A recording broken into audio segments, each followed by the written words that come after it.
اسلامی مہینہ محرم الحرام تو شروع ہوتا ہے، پہلے سال دا پہلا مہینہ ہر سال ذی الحج تے ختم ہوتا ہے، محرم تو شروع ہوتا ہے۔ اور ساڈا سال دی ابتدا بھی سانو ایک عظیم سبق دے کے جاندی، اور سال دی انتہا اختتام بھی سانو ایک جاندی بری سبق دیتا جاتا ہے، یعنی وہ خود ہی دس جاتا ہے کہ سال دی ابتدا تساں کی کرنا ہے تو سال مکیا تے تسی کی کرنا ہے۔ خدا بعد اولا شریف نے ایک عظیم پیغام رکھ چھڑیا ہے کہ سال ختم ہوتا ہے تو ساڈا آخری مہینے قربانیاں دا سلسلہ شروع ہو جاتا ہے۔ عید قربان سال دے آخری مہینے دے وچ ہے، اور حضرت اسماعیل علیہ السلام دا واقعہ، پھر اس بعد حضرت عثمان غنی رضی اللہ تعالی عنہ دی شہادت ذوالحجہ،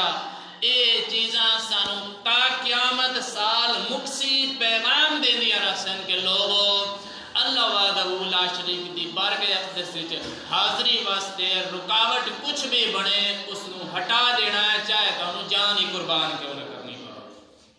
اور سال شروع ہوتا ہے تو یہی سدواں پیغام پھر سانو ابتدائے سال دیتا جاتا ہے۔ حضرت سیدنا امام حسین رضی اللہ تعالیٰ عنہ دی عظیم شہادت، اعلیٰ شہادت پیغام قیامت تک دیندی جاسی کہ لوگو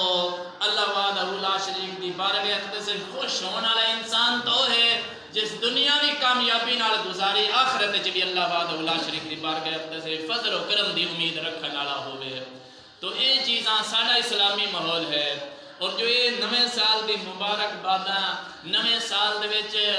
اس نو اسی نواں سال اپنا سمجھیے تو ساری شریعت وچ یہ چیز دا کوئی بھی اجرا کوئی نہیں ہے، یہود و نصارہ دی پیروی ہے۔ اور میرے نبی علیہ الصلوۃ والسلام تے جو قرآن پاک نازل ہے واضح طور انہاں نوں فرمایا گیا لا تتخذوا اليهود والنصارى اولیاء، یہود و نصارہ نوں تسی اپنا دوست نہ بناؤ، انہاں نوں کدی بھی انہاں تو چنگائی دی امید نہ رکھو، کدی بھی انہاں دی پیروی تسی نہ کرو، کیونکہ اسی طریقہ کار ویکھیا ہے کہ یہود و نصارہ دی پیروی دے وچ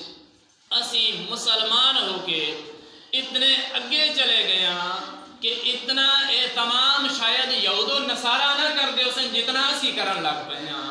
چاہے ہر انہاں دی پیروی اپنی اسی ساری خوشی دے موقع ہومن اسی کوشش کرتے ہیں کہ نویں چیز لیاویے، نواں ڈیزائن، نواں رنگ روپ، نواں رسم و رواج پیدا کریے۔ لوگ آکھنے اپڈیٹ ہو گئے نے، پڑھے لکھے ہو گئے نے، اس مطلب تھوڑا آگے آ گئے نے، لیکن یہ چیز نہیں ہے۔ جتنا بھی کوئی بڑا ہو جائے، جتنا بھی کوئی پڑھیا لکھیا ہو جائے، دین اسلام تے ہی عمل کرنا اسے عزت ہے۔ ساڑھے شادی رسم و رواج ویکھ لے، مہندیاں دے رسم و رواج ویکھ لو، شادیاں دے رسم و رواج ویکھ لو، نویں رواج اس دے وچ اپڈیٹ ہوندے جا رہے ہیں، اور وہ چیزاں سانو اشارہ کردیاں جا رہی ہیں کہ کس چیز دی پیروی چ اگے جا رہے ہو۔ اے جو رسم و رواج لیا تساں کیندے کول لیا؟ یا ہندوؤں کول لیا یا یہود و نصارہ کول لیا؟ اسلامی رسم و رواج تو صرف نکاح ہے، اور نکاح دے وچ اساں اس وچ بھی اسی اتنی کنجوسی کردے ہاں، حتیٰ کہ کئی ایسے لوگ ہیں جنہوں کلمے تک نہیں ہوندے، ساری تیاری کر لینی، کپڑے لے لینے، جتی لے لینی، ڈھول والے ناچ لینا، سارا طریقہ کار مکمل کر لینا، ساری لسٹ بنا لے، نہیں یاد رہنا تو کلمے یاد کرنے نہیں یاد رہنا۔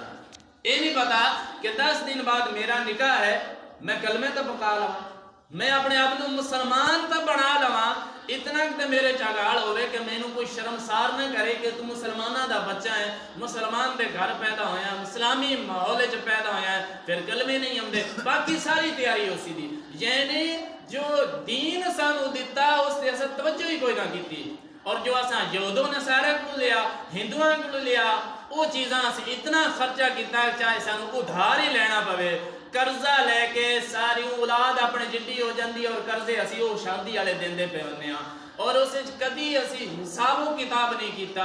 کہ اسی تھوڑے دے بھی یا زیادہ کوشش کرنی کہ زیادہ خرچہ کریے تاکہ یہ رسم و رواج ساڈا پورا جو نکاح جدو نکاح دا ٹائم ہوندا ہے ادو اسی کوشش کرتے ہیں کہ گھٹ تو گھٹ اندے چ بالکل حق مار تک بھی بندے آندے نے نہ دے دی، حالانکہ واجب چیز ہے حق بار، اس بھی آندے نے بھی کوئی نہیں لوڑ ہے ضرور، یعنی اسلامی طریقے دے وچ خرچ کرنا